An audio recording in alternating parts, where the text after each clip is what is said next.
A rapist shows no guilt or any signs of remorse or repentance. To the contrary, the act is the highest point in his life. Just the recollection of it gives him a thrill. Oh my God. What? Hi guys, I'm Amandamoraa and welcome back to my channel. For all those new subscribers, asanteni, karibuni. And for those who are returning to my channel, asanteni sana, sana, sana. If you haven't joined the family yet, come on over, smash that subscribe button, smash it. What are you waiting for? I make videos like this and many, many more. Hiya, with that said, let's get into the video. If you haven't been following the recent story of Velvin Nungari, God rest her soul in eternal peace, please watch my previous video. It explains. In short, she was raped and she succumbed to her injuries, cervical injuries, spinal cord injuries, and she died. The video will explain what happened, and of course everyone is waiting to hear what really happened from the investigations being carried out. Now, this particular video was inspired by someone's comment on my previous video. I don't know why they deleted it, because it wasn't offensive. But the thing is, if you comment on a YouTube video, the person gets it on email. So I got it on email, but the downside to it is that I wasn't able to reply to it because the comment was not on the YouTube platform. This comment was basically saying, women, you need to take care of yourself because a rapist is a rapist. It's a mentality. And it got me thinking, let me research more and dig deeper about the mentality of a rapist, and here we are. So if you're a woman, if you have wives, daughters, cousins, friends who are women in your life, sit down, and some of this information will shake you to the core because it did me. Okay, by the way, and if the lighting keeps changing, pole sana, I don't know, just, natural light, you can't control. So yes, we continue. Bora tu tunaonana. Twedere. United Nations did the largest international light image change. Now, United Nations did the largest study on rape, which involved 10,000 men from all around the world. And the information will shake you, it will rattle you, it did me, itakutingisha. 1 in 4 men interviewed admitted to have raped someone at some point in their lives. Imagine, 1 in 4. That's how prevalent this disease is. 1 in 4.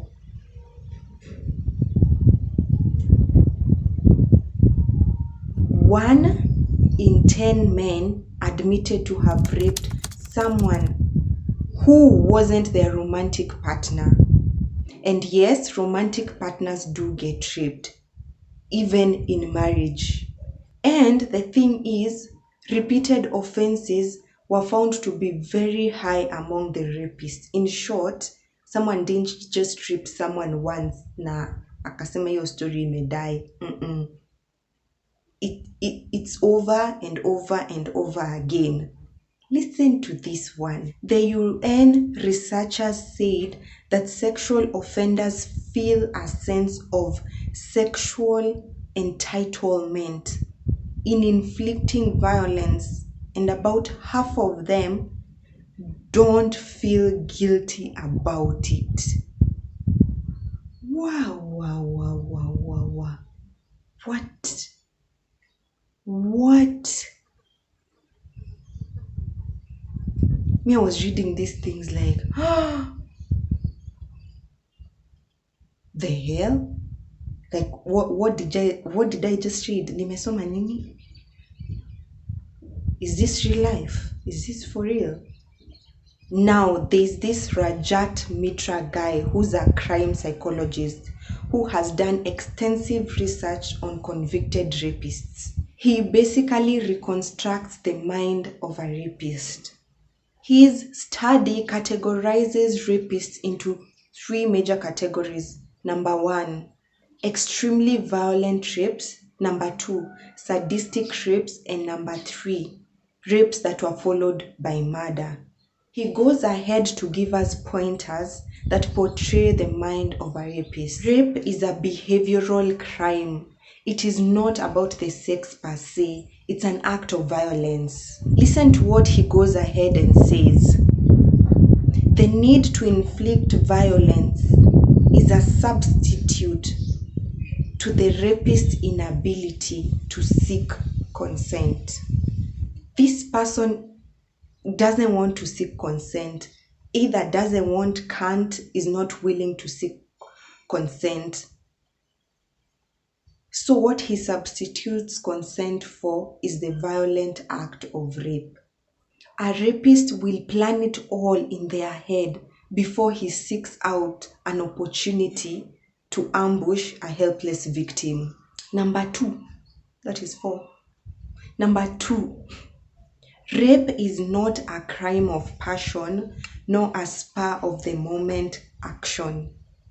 On the contrary, it is a well-considered act where a rapist targets the victim, treats her, and plans his attack meticulously. Finding an opportunity, he acts decisively when the opportunity comes with, get this, no malice or fear. He can wait for years for an opportune moment.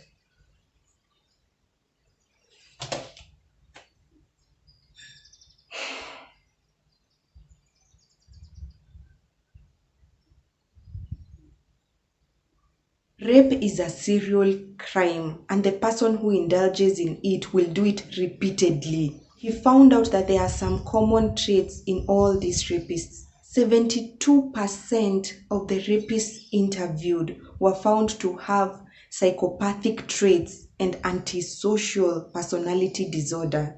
68% of them were found to have childhood difficulties which were characterized either by violence, by bad parenting, or experienced repression.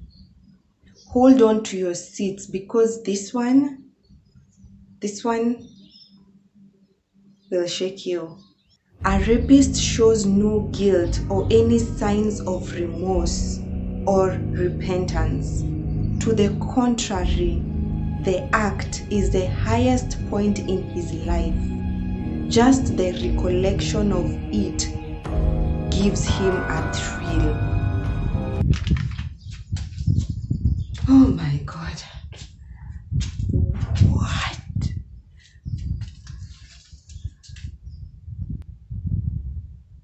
I was reading this guy. What? You guys, there's no guilt, there's no remorse. Actually, it's a thrill in his life to keep recollecting it in his mind. Mama, yo.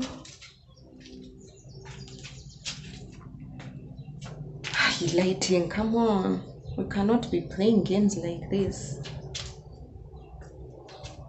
Wow, me, I was shook. I was shook to the core. You're there, umeharibiwa maisha, and someone else, it was the thrill of their life. My trust, someone. We continue. The 4th one. Rapists nurture a lot of anger towards their victims, a lot of rage towards their victims. This Rajat guy puts it like this. They have an unquenchable, sadistic desire to enact their sexual fantasies, mostly violent, bloody outrage. This sets them apart from the normal person. A normal person may indulge in wild fantasies of gruesome sexual encounters. It's only the rapist who works tirelessly towards realizing it. Now, the fifth one, he says, looks are misleading. You cannot detect a rapist. On the contrary, they are charming, they are outgoing, they are people person, they emanate confidence. You cannot detect who is a rapist and who isn't. Those are the 5 insights he gives to the mind of a rapist. Now, he also goes ahead and says, from all the study and research done, 90% people, 90% of the rape cases, the perpetrator was known to the victim. Wanajuana, see strangers, 90% of the cases. And I used to volunteer at a sexually abused center for girls. And I can tell you for a fact, only one case that the child was gang raped by strangers. All the others, it was either fathers, uncles, cousins, neighbors, teachers, family, friends, etc, etc. Yani, those stories are so sick and so sad. You can imagine someone does that to a child and they're walking free without remorse, without guilt. Not even a child, to anyone. You've destroyed this girl's future, you've destroyed this woman's future completely. Women, your strongest weapon is your instincts. Please don't ignore it. Women have a very strong instinct when it comes to bad sexual vibes.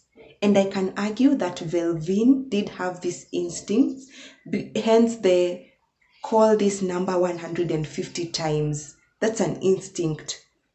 Please run away as fast as possible when you get that inkling of an instinct. Apart from that, there's pepper spray if you can afford, self-defense classes. If not that, don't hang around that person. And if you cannot avoid, if you cannot avoid that person, then always be in the company of someone else while you're around that person. Anything to keep you safe, anything, mama, to keep you safe, because you don't know who's a psychopath out there.